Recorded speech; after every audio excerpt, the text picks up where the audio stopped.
Welcome to this explainer. Look, we're going to confront something deeply, deeply uncomfortable today. I want you to imagine, right now, that you are standing alone before a mirror in a very quiet, perfectly still room. You look into the glass, completely expecting to see yourself, the person you've always known. But what if the face looking back is a stranger's? Today, we are stepping into a profoundly grim, dark Gothic philosophical tale called The Agony of Awakening. It's a frankly terrifying look at the true cost of comfort. We're taking a journey deep into the psyche to examine those quiet, devastating walls we build inside ourselves. Listen to this chilling inscription from the ancient text known as the Codex.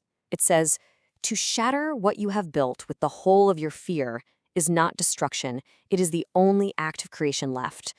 Now that completely sets the massive philosophical stakes for our journey today. We aren't talking about some light 10-step self-improvement routine here. We are talking about literal existential survival. When you've walled yourself off from the world just to avoid pain, tearing down those walls isn't an act of violence against yourself. It's actually the only way to begin existing. So confront this head on. Look right at your own reflection in that mirror and ask, are you the guardian of the tomb or the prisoner? Because when you build a perfectly safe, perfectly predictable life, you probably think you're standing guard over your kingdom. But you really have to ask yourself, are you just holding your breath and calling it restraint? Have you simply locked yourself inside a tomb of your own making, completely forgetting that there was ever anything alive inside it? Our source text describes this utterly terrifying realization. The man looks into the mirror and finds not himself, but a shadow, thin, careful, and dusk-colored. I want you to really feel the physical, oppressive weight of the dust in that room. It represents this heavy, suffocating accumulation of a stagnant, unlived life. It's the decaying artifacts of past moments. The dust isn't just dirt, it's the physical manifestation of a life that has stopped moving. And it's slowly burying the person who absolutely refuses to change. And that brings us to the agonizing stages of how this stagnation actually happens. First, you hold your breath. You avoid risk, you avoid pain, you hide from the chaotic air of the outside world. Second, you trick yourself, right? You call it restraint. You tell yourself you're just being responsible or careful. But third, inevitably, is becoming nothing. The pursuit of absolute safety slowly and secretly suffocates the soul. You see, you don't save yourself from change. You simply change into someone who is no longer capable of it. Part 1, The Architect's Museum. This brilliantly and brutally illustrates the core danger. It frames a rigid life as a horrifying collection of pinned, dead insects. Think of a dark, silent museum where everything is perfectly labeled, perfectly mounted, and entirely dead. This is the philosophy of the architect, that part of your psyche that craves order so deeply, so desperately, that it turns living, breathing moments into preserved artifacts trapped under glass.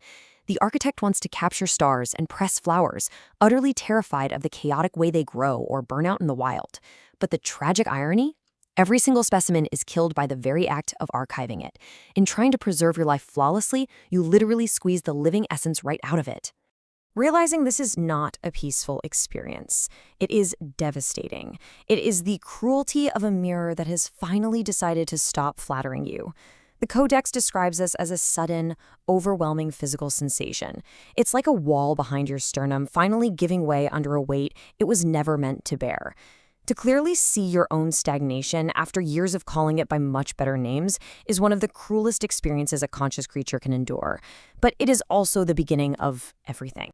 Part 2, The Wanderer's Threats.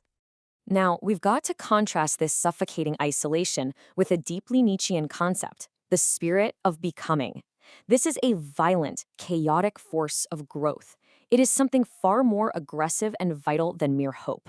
Honestly, hope is way too gentle a word for this. The spirit of becoming doesn't ask for your permission. It waits patiently in the thick dust of your stagnant life, kind of like a seed buried deep under snow, ready to aggressively burn through the very moment it finds a crack in the glass. And when you look in that unforgiving mirror, you provide the crack.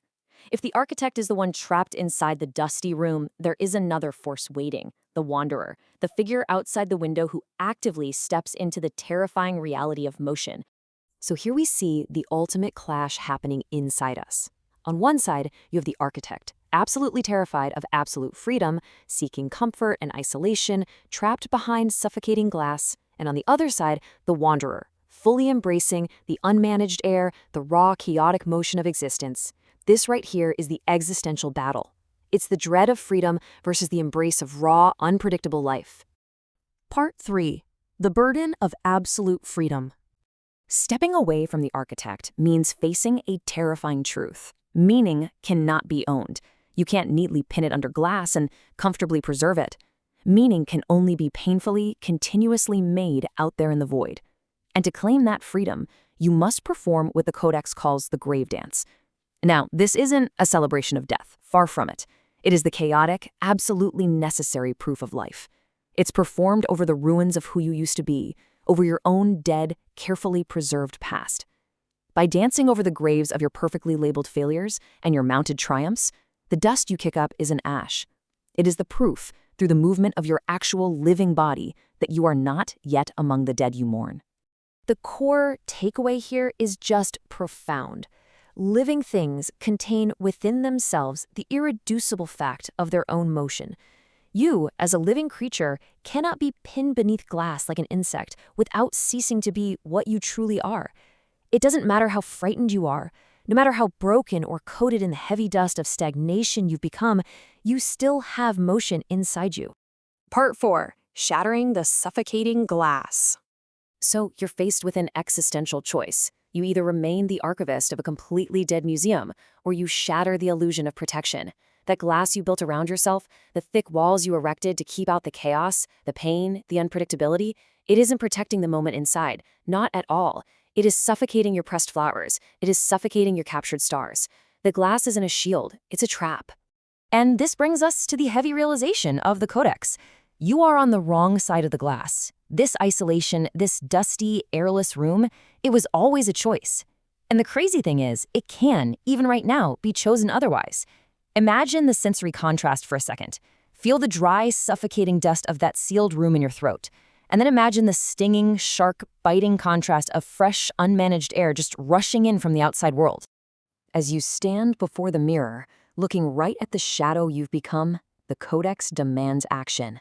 Raise your hand. Look at the nearest frame in your mind, the mounted triumphs, the carefully curated safety you've spent years building. Feel the tension in the room, building and building to an absolute breaking point. Shatter the frames. It's a visceral breaking of your internal walls. Just imagine the sound of the glass shattering, the sudden, terrifying rush of the spirit of becoming sweeping through the room, aggressively burning away the dust of years and years of stagnation. Let the unmanaged air of the world back in, without any protection between yourself and everything that could surprise, wound, or completely transform you. You are standing in the ruins of your own museum. There's shattered glass on your hands. The protective walls are gone. Down below, right outside your window, the life you refused is still stubbornly continuing without you. The question isn't whether the world will wait for you. It absolutely won't. The real question is, will you descend the stairs and re-enter it? Will you choose the agony of motion over the comfort of the tomb? Think about that the next time you look in the mirror.